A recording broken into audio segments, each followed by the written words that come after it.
Ini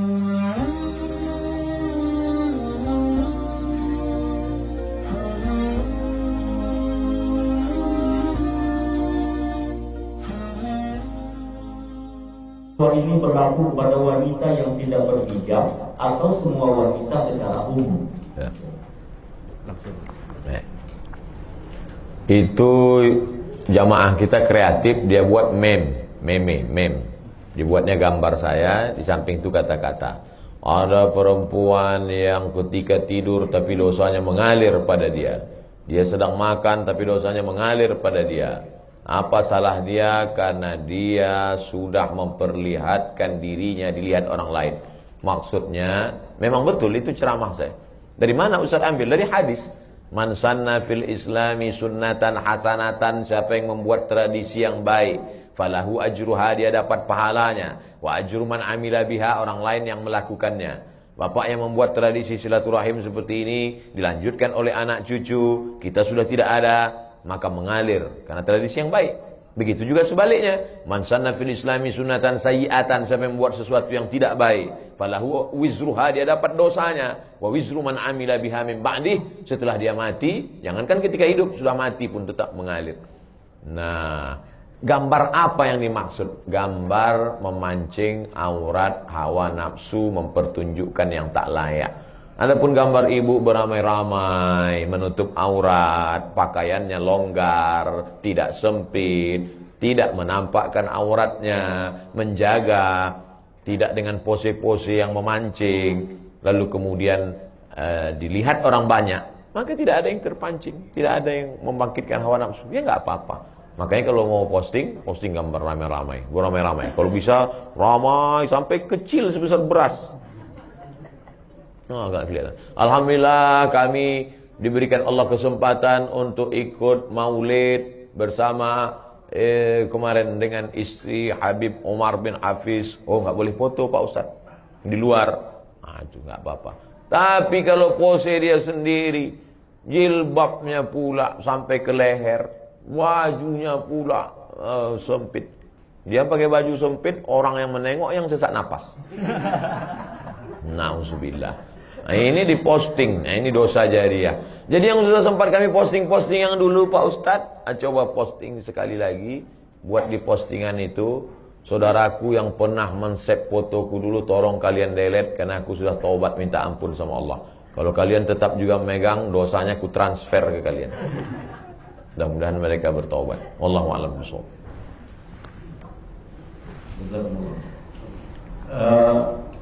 InsyaAllah Ustaz Somad tidak akan lupa balik kemari lagi. Amin. Karena hanya satu-satunya mic yang seperti ini. Amin. Adanya di sini. Masya Allah. Ini agak aneh sedikit karena baterainya kelihatan. Mudah-mudahan Ustaz ingat terus. Ingat. Gitu ya Allah ya. Ingat. Baik, Ustaz, ada pertanyaan berikutnya. Bagaimana kita menyikapi pemimpin negeri yang zalim? Apa yang harus kita lakukan? Kuntum khaira ummah, kamu umat yang terbaik, ta'muruna bil ma'ruf, ajak orang berbuat baik, wa tanhauna 'anil munkar, larang orang berbuat mungkar, wa tu'minuna billah, berimanlah kepada Allah. Saya tak akan pernah berhenti berceramah, berkhutbah, bertausiah, masuk kampus, keluar kampus, masuk kampung, keluar kampung, masuk negara, keluar negara. Yang ngasih izin datang, yang enggak ngasih izin pulang. Apa susah payah-payah. Selama hayat di kandung badan, selama masih boleh. Kalau tidak juga boleh. Seperti Imam Bukhari. Imam Bukhari itu dulu begitu juga. Imam Bukhari nggak boleh ceramah, akhirnya ngadu kepada Allah. Allahumma qad dhaqat alayyal ardu bima rahubat faqbidni. Ya Allah, dulu waktu aku menuntut ilmu, 16 tahun keliling Makkah, Madinah, Mesir menuntut ilmu. Tapi sekarang begitu banyak tekanan. Faqbidni, cabutlah nyawaku. Sebulan sudah berdoa, mati, meninggal dunia. Saya sudah berdoa sering, enggak mati-mati. Takdir kuasa Allah Subhanahu wa taala. Jadi oleh sebab itu, maka tak pernah berhenti saya sampaikan anggota dewan. Kenapa Ustaz cerita anggota dewan? Karena mereka dipilih aspirasi rakyat, dia mesti mencuarakan itu. Saya sampaikan di berbagai macam majelis. Uang negara yang diambil, maka disampaikannya karena mereka yang menyampaikan rancangan undang-undang, meresmikan undang-undang, Yang tingkat kabupaten, kota, provinsi, perda, perbuk, perwagub, maka tak pernah berhenti menyampaikan. Tentu dengan berbagai macam cara. Yang santun, ud'u ila sabili rabbika bil hikmah, santun. Wal mau'izatil hasanah, suri tauladan yang baik. Wajadilhum billati hiya ahsan. Kalaupun mau berdebat, debat dengan cara yang sesuai menurut aturan syariat Islam. Makanya kalau Bapak Ibu dengar ceramah saya baik-baik, saya tak pernah menyebut nama sampai sekarang. Saya tak pernah menyebut partai. Tapi saya tak menyalahkan kawan-kawan ustaz-ustaz lain yang menyebut. Mungkin itu metode yang dia pakai. Ini kita gini kan ibarat makanan juga. Ada makanan pedas, macam jenis musik juga. Ada yang metal, ada yang slow. Tapi substansinya mesti sama, mengingatkan. Kita ini akan bangkit kalau cuma ada dua. Amar ma'ruf nahi mungkar. Kalau sudah amar ma'ruf nahi mungkar tidak ada, bantai saja, suka hati, hantam kromo, na'udzubillah. Saya sampaikan hadis. La ta'murunna bil ma'ruf, ajak orang buat baik, wala tanhauna 'anil munkar, larang orang buat mungkar. Kalau tidak kamu lakukan itu, la yusikanna yab'atsallahu 'alaikum iqaban, Allah akan turunkan hukuman. Tsumma tad'unahu, setelah hukuman datang kamu berdoa pagi, petang, siang, malam, fala yustajabu lakum, doa kamu tak dikabulkan Allah.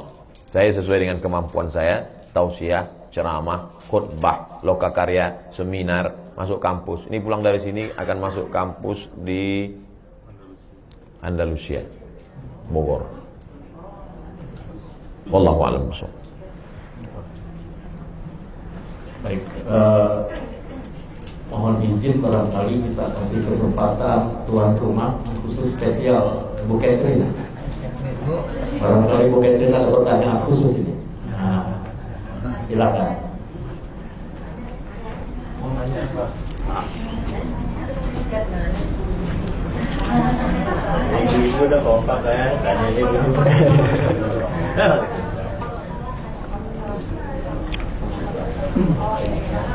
Kamu kan sama kakaknya. Assalamualaikum warahmatullahi wabarakatuh. Ustaz, kalau nggak salah saya pernah nonton ceramah Ustaz di YouTube.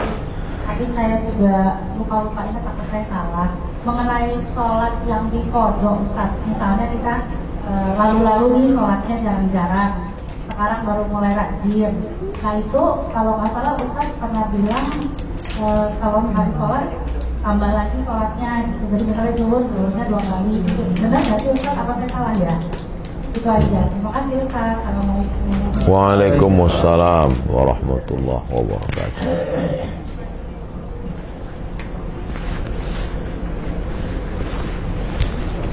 Langsung saya jawab Ustaz. Nanti habis sholat zuhur sekali lagi. Usolli fardhu zuhri 4 raka'atin qada'an. Habis sholat asar sekali lagi. Usolli fardhu asri 4 raka'atin qada'an. Jangan di masjid, nanti jadi fitnah. Ente sholat apa tadi? Mana ada ba'diyah asar? Asar sama subuh dibuat di rumah. Kalau habis ba'diyah maghrib dibuat, bolehkah sebelum ba'diyah atau ba'diyah? Boleh aja. Berapa mazhab yang mewajibkan qadha ini? 4 mazhab. Hanafi, Maliki, Syafi'i, Hambali. Tapi kata ustaz kami katanya nggak perlu qadha, istighfar aja cukup. Ibnu Taimiyah. Bukan mazhab 4. Ada tuh ustaz. Ustaz, saya baru taubat. Ya, sholat saya yang dulu saya ganti atau gimana? Udah istighfar aja selesai. Ibnu Taimiyah. Ah, saya ikut ini aja Pak Ustaz. Ya nggak apa-apa.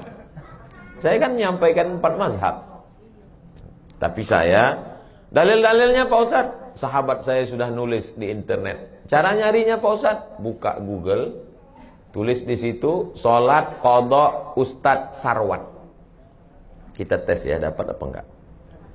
Buka Google, tulis di situ salat qadha Ustaz Sarwat. Ustaz Sarwat punya rumah fikih. Salat qadha Ustaz Sarwat. Nah, di situ dia tulis dalil-dalilnya.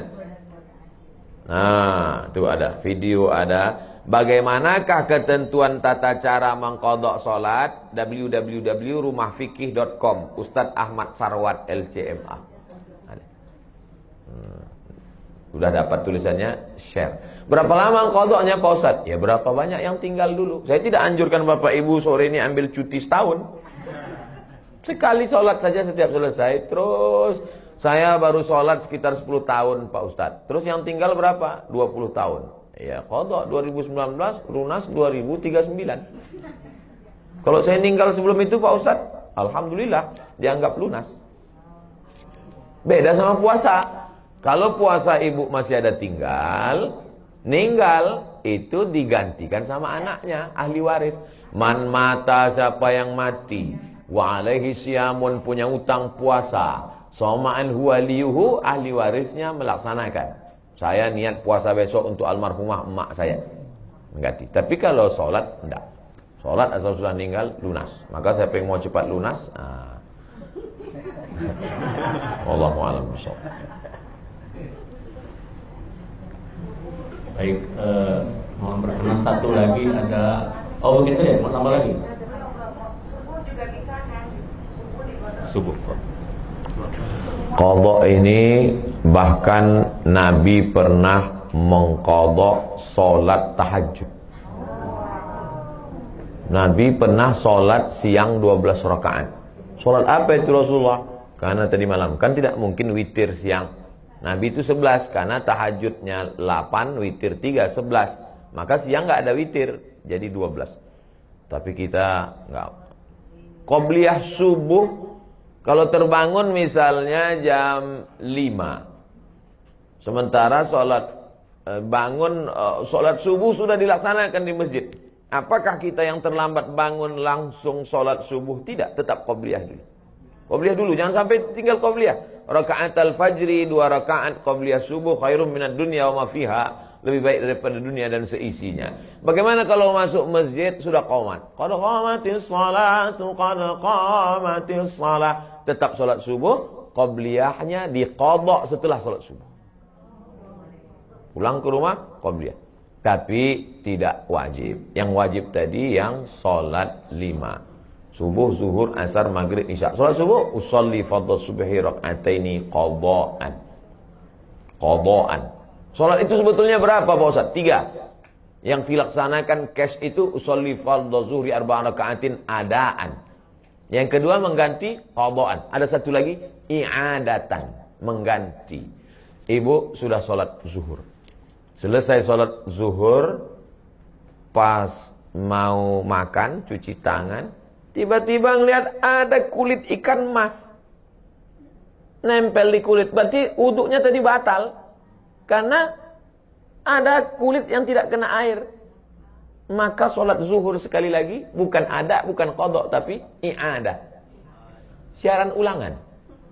Usolli fardhu zuhri. Atau bapak, ketika bapak sudah selesai sholat, istri bapak ngomong, Papa, itu tumitnya saya lihat ada cat. Tumit yang kena cat, habis ngecat, maka itu tidak kena air wudhu. Ambil thinner, ambil bensin, bersihkan, wudhu sekali lagi. Sholat yang tadi diulang. Kenapa diulang? Karena sholatnya tidak sah akibat wudhunya tidak sempurna. Nama sholatnya i'adah. Jadi sholat ada 3. Adaan, qadhaan, i'adah. Wallahu a'lam. I'adah. Ulangan. I'adah. Usolli fardhu subhi, usolli fardhu zuhri 4 raka'atin i'adatan. I'adah.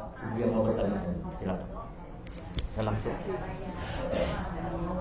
Terima kasih. Assalamualaikum warahmatullahi wabarakatuh. Waalaikumsalam. Saya mau bertanya 2 Pak Ustaz. Yang pertama, mana yang lebih baik hukumnya buat laki-laki menjadi imam ibunya di rumah atau pergi sholat ke masjid? Pertanyaan saya satu itu. Yang kedua, kadang-kadang kita melihat kawan-kawan itu kalau ngambil air wudhu itu tidak sampai ke sikunya, tidak basah sikunya, hanya di sini saja. Apakah kita boleh mengingatkan kepada orang yang seperti itu? Terima kasih. Wassalamualaikum warahmatullahi wabarakatuh. Waalaikumsalam. Ibu ayah kita sudah tua, tidak bisa ke masjid, lalu dia ada di rumah. Bagaimana cara kita berbakti sebagai kepala rumah tangga, suami laki-laki sholat di masjid? Setelah selesai sholat di masjid, pulang ke rumah, sholat sekali lagi. Jadi imam. Bolehkah kita sholat 2 kali? Boleh. Sholat yang pertama itu menggugurkan kewajiban. Sholat yang kedua itu mencari fadilah, keutamaan. Mana dalilnya? Ini kan lagi tren nih sekarang. Mana dalilnya? Nabi sholat bersama sahabat di Masjid Nabawi. Setelah selesai sholat, Nabi pulang ke rumah, sahabat itu duduk di masjid. Tak lama datang orang kampung sahabat itu, musafir, mau jumpa Nabi. Lalu orang kampung itu mau sholat dan meminta sahabat itu menjadi imam. Padahal dia sudah sholat sama Nabi. Itulah dalil boleh sholat 2 kali. Dan imamnya boleh sholat mencari fadilah. Makmumnya sholat menggugurkan kewajiban. Jadi dua-dua dapat. Laki-laki sholat di masjid, laki-laki soleh. Laki-laki yang sholat di rumah, laki-laki solehah. Jangan sampai sholat di rumah. Lalu kemudian kalau nampak orang sikunya tidak kena air, tidak basah. Apa kata Nabi? Wailun lil a'qab. Celakalah tumit. Hadis sahih. Riwayat Abu Hurairah radhiyallahu anhu. Wail neraka wail celaka. Lil a'qab. Tumit celaka.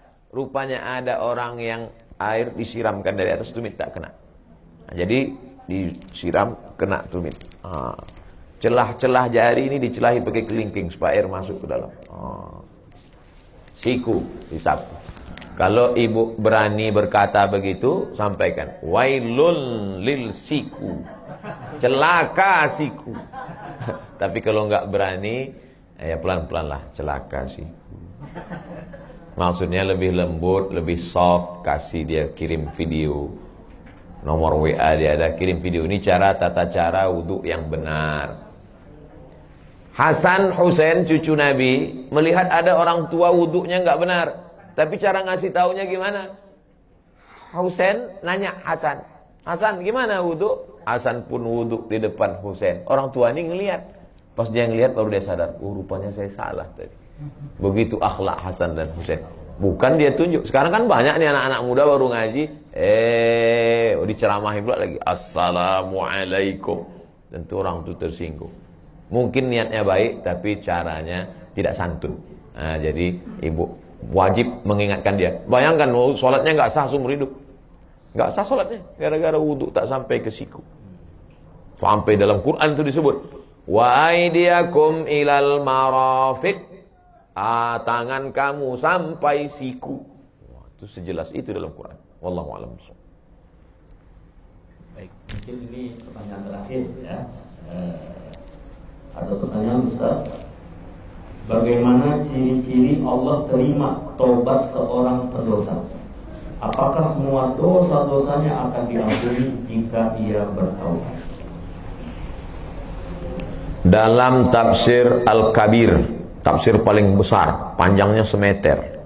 Nama penulisnya Imam Fakhruddin Ar-Razi, mazhabnya Syafi'i, meninggal 606. 100 tahun setelah Imam Ghazali. Ghazali 505, Razi 606. Saya ingat itu aja karena mirip-mirip.